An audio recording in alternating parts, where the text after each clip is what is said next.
এর সাথে উৎসব ভাতা প্রদান অথবা 50,000 টাকার ভাতার দাবিতে রাজধানীর শাহবাগ মোড় অবরোধ করে বিক্ষোভ করছেন পোস্ট গ্র্যাজুয়েট প্রাইভেট ট্রেনি চিকিৎসকরা। সেই খবর জানাতে সেখান থেকে যুক্ত হচ্ছেন ফারহান ইহসান। ফারহান, বিক্ষোভ ও সড়ক অবরোধের কারণে যান চলাচলের কি পরিস্থিতি?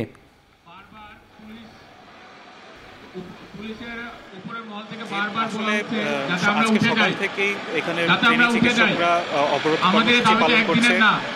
গত কিছুদিন ধরেই কিন্তু তারা এই বেসরকারি ট্রেনি চিকিৎসকরা তারা দাবি করছিল যে তাদের বেতন ভাতা 25,000 থেকে 30,000 টাকা করার জন্য। সেই দাবি কিন্তু ইতিমধ্যেই মেনে নেওয়া হয়েছে, কিন্তু তারপরেও কিন্তু এখনো তারা সড়ক অবরোধ দেখছে, যার কারণে সাধারণ মানুষ কিন্তু নানা ধরনের সমস্যায় পড়ছে। আমরা ইতিমধ্যে দেখতে পাচ্ছি শাহবাগের চারপাশ জুড়ে তারা আসলে মূলত তাদের দাবি দেওয়া নিয়ে বিক্ষোভ করেই যাচ্ছে।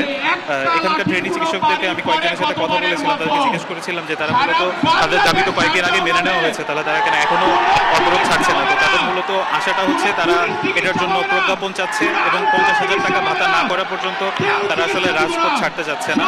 এখন পর্যন্ত দেখা যাচ্ছে বেসরকারি চিকিৎসকদের সাথে আশেপাশে বেসরকারি চিকিৎসকদের পাশাপাশি এখানে অন্যান্য ডিপার্টমেন্টের চিকিৎসকরাও এসেছেন এবং তাদেরকে সমর্থন জানাচ্ছেন। এখানে চিকিৎসকদের পাশাপাশি তাদের শিক্ষকরাও কিন্তু তাদেরকে বিভিন্ন সময় এসে আলোচনায় অংশগ্রহণ করছেন এবং তাদের সম্মতি জানাচ্ছেন।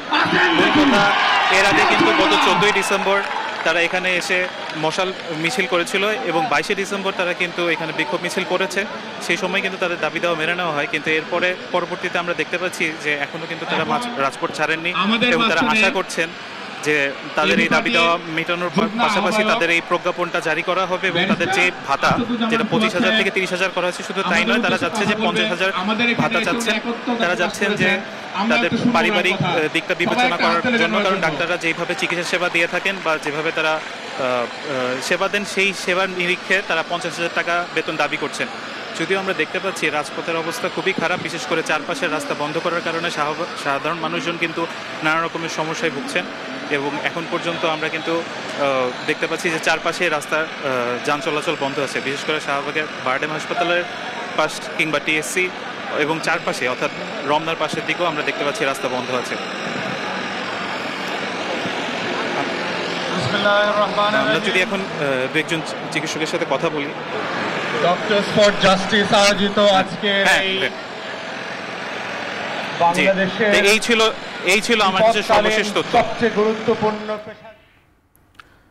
রাজধানীর শাহবাগ মোড় থেকে যুক্ত ছিলেন সহকর্মী ফারহান ইহসান। দেখছেন এখন চারদিক।